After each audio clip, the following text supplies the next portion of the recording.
So how are you feeling lately? And I mean physically. Do you have severe headaches, maybe some chest pain, experiencing some dizziness? Your situation could be hypertension, and it is very serious, and that's why we're going to have a conversation about it right now. Situations and conversations with Trey Renee. Situations and conversations with Trey Renee.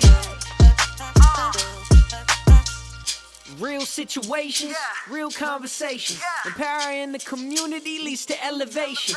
Entertainment and education, no better time than now. Pure enlightenment for the crowd. This is Situations and Conversations with Trey Renee. Welcome to Situations and Conversations. I am so happy that you are joining us this week. I am your host, Trey Renee, and today the conversation is all around hypertension. What is that? It's a big word, right? And we probably hear it a lot, but we're going to talk about it. We're going to have an expert here to talk all about hypertension, and she is absolutely fabulous. She is a physician assistant as well as an equity clinician for the Oregon Health Authority. Please help me welcome to the show, Noni is here. Hi, Noni. Hi, Trey. Thank you so much for that introduction. Well, you are amazing, and you also know how to pronounce your actual name better than I do. Yes. Everybody knows you as Noni, but you can go ahead and let everybody know what your name is. So my full name is Noni Iman, and I am, that's a name that's from Kenya, where I was born. And like you said, the equity clinician, and I'm also a physician assistant. I love it. I love it. Well, you are doing big things for the community. Yes. Thank you so much for not only being here, but all of the work that you do. Yes. So let's talk about this equity clinician for the Oregon Health Authority. What exactly does an equity clinician do? Yes. I have several jobs, and one of the most important jobs that I do at OHA as an equity clinician is to help with improving access to health information in underserved communities, particularly communities of color. We do know that we are historically disconnected from the healthcare system. And for that reason, we pay the price with our health and our lives. And so my job is to go out into communities and have conversations like we're having here about our health and what's going on with our health, including chronic diseases such as hypertension, heart disease, diabetes, just to name a few. Yeah, and they definitely impact communities of color differently, right? This is correct. Yes. Man, okay, well, let's talk about hypertension. Yes. You know about all of this. Now, that is, again, like this big word, but is it synonymous with high blood pressure, or what is hypertension exactly? You are correct. It is synonymous with high blood pressure. And I really love the introduction that you made about initially about dizziness, headaches, and those symptoms. So hypertension is, to try and describe it, is like you said, high blood pressure. What does that really mean? So for starters, we need, we are made up of cells everywhere from our brain all the way to the nail in your tiny little toe. Even the baby toe? The baby toes, okay. Yeah. And those cells need to be nourished. They need oxygen, and when they make any waste, the waste product or the toxins need to be removed. And we need blood to do that work. And how does that blood get there? The blood gets there by being pumped by the heart. So our hearts are big pumps, big muscular pumps that will pump blood everywhere in every cell in our body. And so to pump the blood to do its job in those cells of our bodies, the heart has to squeeze. And when it squeezes, there's pressure. Think about water that's coming in your tap. It has to be pumped there, and there has to be pressure for that water to get to your kitchen, to your tap in the kitchen. Right. And so when the heart squeezes so hard, that increases the pressure. And that really is what high blood pressure is. The heart is squeezing so hard, the pressure in our blood vessels is increasing. And if the heart does that for a long, long time, usually we don't have any symptoms. It's that high pressure can cause damage in our organs. Even in the heart is also a muscular organ. Right. The heart can be damaged by prolonged pressures of squeezing so hard, and our kidneys and even our brain. Whoa, okay, wait a minute. That has to be the best definition of high blood pressure I've ever heard. Because I hear it all the time, right? I mean, and especially, I think my mother had high blood pressure and my father. But you just hear that and you don't really know what that means. You just know it's not a good thing. Yes. But I didn't really relate it to how hard the heart has to work in order to get the blood to every cell that it needs to in the body, which, as you described, is every single cell from the top of our heads to the baby toe. Okay, that's a lot of work that the heart is having to do.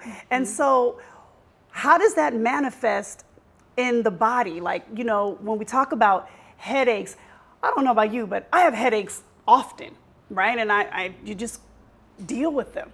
And sometimes you have some dizziness, and sometimes you have some of these other symptoms. First, let's talk about the symptoms. What are some of the symptoms that people can experience with hypertension, otherwise known as high blood pressure?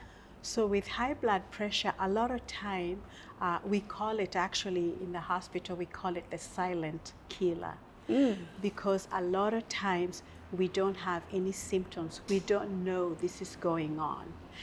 And by the time you start getting the headaches, or you start getting the dizziness, or you start getting the chest pains, it's too late. Oh my gosh. Usually it can be too late. Sometimes it's a stroke and it's too late.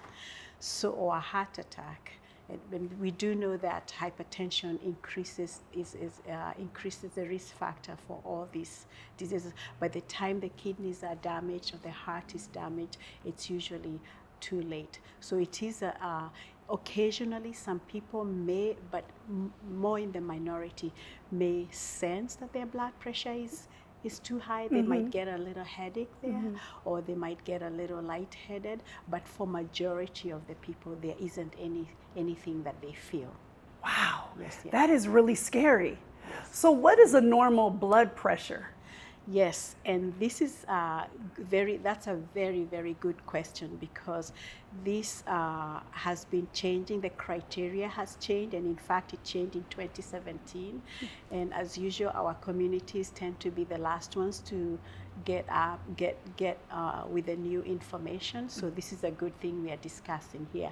So in the past, when I was much younger, a normal blood pressure of 120 over, say, 80 was considered normal blood pressure, and you wouldn't even worry about that. As of 2017, that has changed. 120 over 80 is considered elevated blood pressure. So meaning that normal blood pressure is under 120 over 80. Okay, so the top number signifies what, and the second number, the bottom number, signifies what? Because that has always confused me.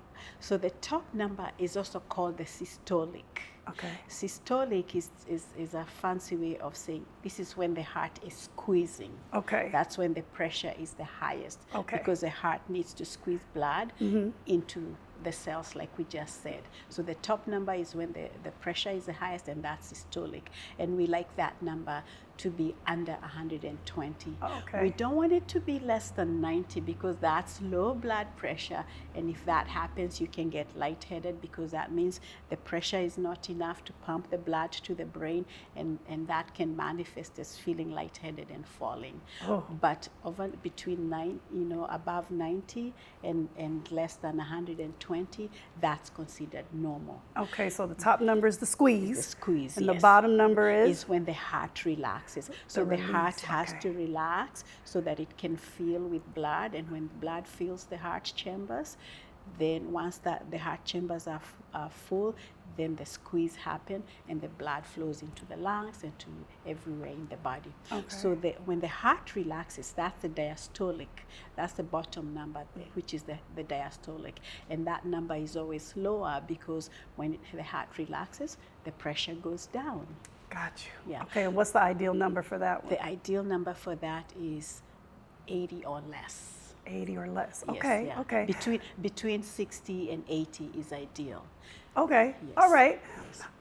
How do we know our numbers if we're not going to the doctor regularly? Because that's going to be the key indicator. It sounds to me if some people don't have any symptoms at all, or at least don't recognize that these are symptoms that they're having around high blood pressure. How do you know? And the thing is, actually, over 75% of us Black people, we have hypertension or high blood pressure by the time we are 55 years old. Say what? Wait a minute. we 75% of us. Yes, we have the highest prevalence of hypertension in the world. We do. That breaks Yes. my heart, no Yes, pun yeah. intended. Yes, yeah. Our counterparts in the white population, the Caucasian population, for women it's 40%, and for men is 54%. Wow. But for us, by the time a lot of us, bit 35, onwards, we tend to have, at least half of us who have hypertension, and we don't know. And we don't know. And so, to your question, how can we know? This is when we need to get this information out in our communities. The only way to know is to check. What are the ways that we can treat it? And so medication is one, if you, I guess, catch it in enough time. And then lifestyle changes. Can you address those really quickly? Yes, those are so important and very complex. And the main ones that we talk about are diet. High salt diet increases blood pressure. Processed foods also increase, just our general health. Avoiding those and eating more, what we call plant-forward foods or vegetable-based diets, and exercising. We know exercising lowers blood pressure by several points. So even just getting it, but it has to be something that you're doing consistently. So adding that to taking those types of lifestyle measures.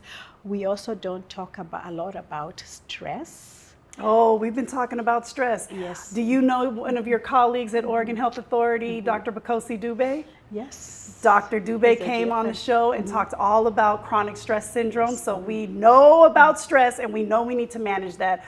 And thanks to you, we also know that we need to eat right and we need to exercise in order to make sure that we have a healthy level of blood pressure. Thank you so much, Noni, for being here today. You are so knowledgeable.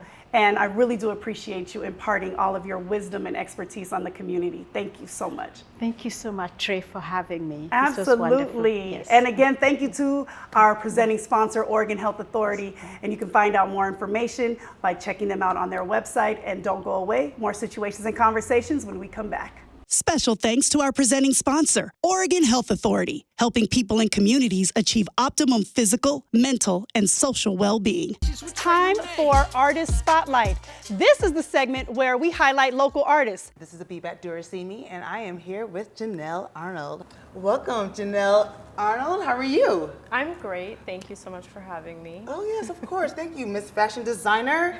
Yes, how did you start with your career? Like, what did that look like for you? Yeah, of course. So I originally studied fashion design in college. I went to Marist College in New York, got my degree there, and graduated in 2020. And since then, I've been working on developing my brand and my business. It even kind of started the fruition of it in college. Of my senior collection was wanting to create a size inclusive collection. So that was the beginning, jumping off point. And since then, I've just developed it from there too. Yes, I love that because we always need more designers, especially for inclusive size too as well. So tell me a little bit more about Dorothea. Yeah, and of course. behind that, yes. So the name Dorothea itself actually originates from one of my middle names, and it's been passed down through the different generations of women on both of the sides of my family. So it kind of represents all the different female figures and women that helped inspire me and get me to where I am today. Wow. And then Dorothea, the message itself really represents diversity and inclusion and just promoting that and always celebrating that within our brand. Yes. There definitely needs to be more of that in the fashion industry, and we've been growing and working more as it's progressing throughout the years, but I definitely hope to see more of it in the future, and I hope to be a inspiration for those as well who want to have an interest in fashion too. Of course. I mean, you're definitely making an impact because all this right here is everything, and I'm ready to get me a piece too as well. So I would love to showcase your pieces as we see fit right now. So let's get it. Yes. So this is one of my favorites. A jumper. The jumpsuit. Yes. You know I'm all about that life. Yeah. This is beautiful. Thank you. And then the fringe. Now, what would you call this? The sequins on the sleeves. Okay. So I got the fabric, and when I first got it, I immediately fell in love with it because I just love how it's kind of iridescent and almost in different lights. It looks different colors too, but it definitely has a bit of a wow factor. Yes, I like the front. Now, is this the front? Yes. Yes, so you can show a little cleavage if you want to. And if not, be a little bit more modest. Yes, I love this. Now, I understand you have a few models here rocking your pieces. Yes, Would you like to bring them out? Yes. Okay. So I can bring out our first model, Mylea Parker. Yes. Okay. Come with a cape. I love it. I love a cape. A good cape is amazing. And yes, let's talk about it. Yes, so this is one of the designs I featured at the Fashion Week San Diego last year for the spring showcase. So it was kind of a teaser to my collection that I was going to be showing in the fall. Okay. And as you said, I love the cape moment, I love the drama, but it's also a little bit casual enough that you could wear it more on an everyday basis. Yes. And with the silhouette, I love how fluid it is so that it accommodates a lot more sizes too as well, and will look great on a bunch of different body types too. Yes, lovely. Oh, beautiful. You look amazing. Thank you. And who we have here? And then we have Salamasina wearing another one of my designs that features color blocking, and I just loved the mixture of the colors with the fabric too. Yes, I love the cut in the front and the back, and I was like, at first I thought, oh, this is a high and low, but then like, no, you got, a nice little different, slit in the side, yes. Yes, but another one that I think just would look great on a lot of body types because you could wear it loose without the belt, or you could cinch it in a little bit too. But overall, I think like it's very summery, very easy and comfortable to wear too, and just I love the colors and how vibrant Same here, it is. Same here. It's giving me like this like mod 70s kind of like look, but then still a modern cut that you have going on. So yes, this is awesome. Oh wow, well congratulations with everything. So what's up next? Yeah, so up next for me, a couple things.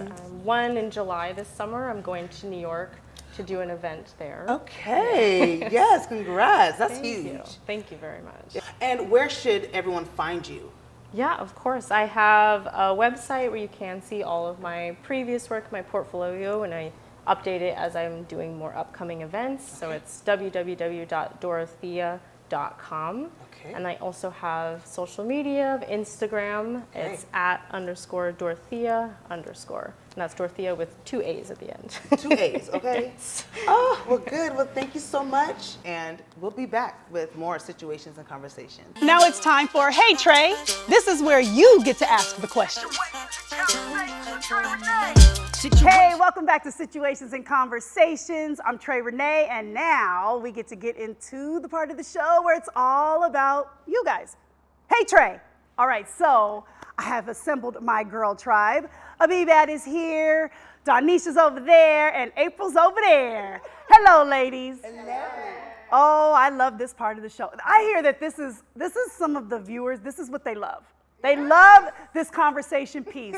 And I have a funny feeling we're going to be highly relatable today with what Abibat has brought to the table. So you have the floor. Yes. Let's talk about natural hair movement. Oh, boy. Right? Oh, boy. It's been going on for the past, 5 to 8 years right now? I mean, the thing about it is, it came back. We had it in the 70s, right? We was embracing it, the Afro sheen and all that great stuff, right? But then, cloud of smoke every time somebody's around. Right. 20 years later, we have people doing box braids, hair extensions. The boys are doing cornrows. Everybody's getting to the dreadlocks, right? Or the locks. But like, what does it look like now, especially when we're in a workplace? Because now it just passed and we had The Crown Act. the Crown Act. Yes, thank you. I don't know Did why it I'm blank. actually pass here? Yes. Oh, praise the Lord. Right? I can't tell you how many people had so many testified struggles. For it because I'm like, this is ridiculous, and there's so much discrimination around natural hair. But continue. No, but I mean, but just like with you, I mean, you are rocking some beautiful sister locks. This is Yes. what we call the micro locks right here. Yes, and how long have you been with this journey? I started the locks about 3 years ago, but I've been natural since, girl, I was natural when we were listening to Genuine's Pony. Hey, I was natural then. I just Yes. I made a decision that I've always been an Erykah Badu, Jill Scott type of girl, and I just said I don't want to do that. And anytime I have went to not doing natural hair, meaning chemicals or even for me, flat iron often Right. my hair breaks off. It's just not healthy. So I was like, what can I do that's sustainable? I also like to work out. I'm a workout person. And I was like, I'm not gonna be fat and have good hair. I'm just gonna be honest. I hear that, and that's such backwards thinking to me. But my hair, but you're gonna die of obesity. Right. I don't get it. Sorry. I'm sorry, you my girl, but I'm just I have saying, to represent like- the other side. Okay. So I love your look. I have always complimented you, and I just wish that I could have that confidence. I do not. I grew up on the creamy crack. Right, the creamy For crack. those who don't know what that is the relaxer, the stinky perm, the joint that gets your hair straight but a burn the mess out of your scalp. And I will tolerate, you hear me? I will sit there and be on sizzle mode in order for all of this to be straight as can be, right? And the interesting thing is, though, I have these 3 beautiful baby girls. And I refuse, though, to put any sort of relaxer in their hair, point blank, period. So I'm living on 2 different sides over here because I'm not representing that, although I did try. Avivat, she went on this journey and she was like, sis, you really need to go on ahead and cut all that relaxer off. And I was like, I'll be bald headed. And she was like, so what? You'd be beautiful. Exactly. And I did it. Yes, you did. And yes, you boy, did. let me tell you something. My confidence was way down because I'm so used to having either my own hair relaxed and straight or weave all the way down to, how long is this? Down to the boobs, right? Or rocking some sort of braids or something. And you kept trying to tell me that it was beautiful, but I couldn't receive that. But you did it and you looked amazing. Yeah, well, I was able to go through that journey twice in my adult years.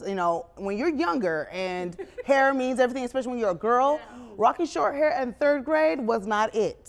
Especially out here. Especially, right? Let's There's be only so clear. many headbands or bows you can do. You know what I mean? But when you get older, it is a strength, right? Because everybody talked about your hair is your strength, it's your beauty, right? But then also when you take it away, you have to look within yourself, right? You see yourself, and then you have to be able to take it in. Right? And I don't want to dominate this conversation, but obviously I have the locks because what I always find interesting, people say to me, "You're so brave." I'm like I just am fighting cancer. And I'm like, what do you? This is the hair that God gave me. Right. I am a person of faith. I love when people I love me. I love everything about me. And then they're here and they're like, "What?" I'm like, no. Either God made a mistake or He did it. And I don't believe He made a mistake. This was purposeful. My hair is purposeful. So I embrace that. I have little girls, as you know. I have a 7 and 10-year-old. Hey, lady babies. No, well, I'm doing the Sarah Palin though. But honestly, I will not, let them put a relaxer in their hair. I won't even I let them straighten it out a few weeks ago to get their ends cut. And they have gorgeous hair, but I just won't do it because I don't want that to be their identity. Don, weigh in, please. Oh, here we go. I'm dying to hear from you. Because I can see those wheels turning. I know. I'm in the same situation. So my situation is very different. So I grew up around predominantly white folks in Oregon. And so I didn't have the luxury of really having places to go to get my hair done. I was out in Park Rose. Before it became, black folks. There was not a lot of black folks living out there, so where's I gonna go get my hair done at? So my mom did a lot of my hair, so I was natural forever. Whether it was my mom, whether it was a neighbor figuring out how to braid my hair, that's kind of what it was. My cousins when they came over. But for me with my daughter, I'm kind of the same way. I have put relaxers on her hair, but then I just bomb back like, you better not put a relaxer on your hair. You better only straighten it out to trim your ends. But I'm dealing with another situation now where it's like, how many wigs can I buy? Oh, that part. I love my baby. She know. I mean, look at me. I'm partial, right? I'm all natural, right? I am all natural, but I still have this weave thing going on that I absolutely love. But I've also gone extremely short. I've gone natural short. But again, right now the situation for me is, do I want to wear a wig or not? Because I'm feeling the wigs is right. The wigs is wigging. I mean, the wigs are wigging for sure. Yeah. I think ultimately we have to like understand what protective hairstyles are like, because at the end of the day, we're protecting our natural hair. When we decide to do a weave, hair extensions, you know, faux locks, all of that, right? And you know, and the great thing about it is we can also be chameleons. So when you talk about wigs, like, well, who I'm gonna be today, Right. You know what I mean? What am I feeling be like, right? Tina I want today. a 22-inch bust down today. Yes, there you go. You know, I want to try those baby hair curtains.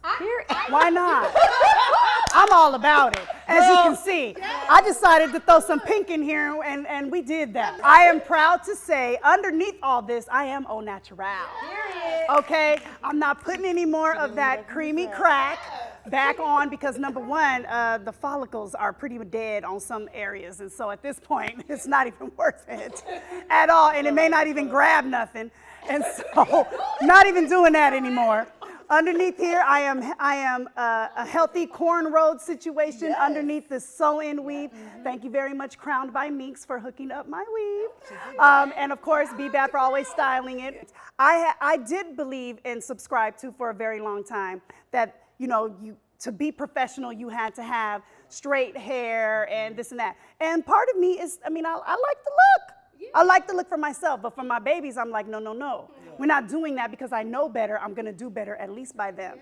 At least by them. Now, when they get older, and if they decide to make a different choice, that's on them. But that's what this is all about. It's about choices and how people should be able to have the choice to wear their hair however they choose or no hair at all. You know how it is. I love my girl tribe. Thank you guys so much for weighing in on this conversation. And I think each and every one of you are beautiful. However you choose to represent yourselves in the world on your crown. And with that, I love you guys too. Thank you so much for watching. Man, it's been such a pleasure. Thank you for welcoming us into your homes every week. God willing, we'll be back together again next week for another edition of Situations and Conversations. Until then, make sure you take excellent care of yourselves, because that's the only way you're going to be able to take care of anybody else. And that is our mission. When you think me, think we. When you think you, think too. We'll see you next time. Special thanks to our presenting sponsor, Oregon Health Authority, helping people and communities achieve optimum physical, mental, and social well-being. And thanks to Taviva Styles for hair and makeup glam, as well as Adorn Boutiques for my wardrobe. Situations and Conversations with Trey Renee is shot on location at Louisa Event Space in Portland. Situations and Conversations with Trey Renee is a Bum Juice Entertainment production in conjunction with Thomas Chung Films, Bloom Beauty Collective, and Allen & Unger Consulting Group. Situations and Conversations with Trey Renee, Saturdays at 11 a.m. on Fox 12 Plus. Situations and conversations with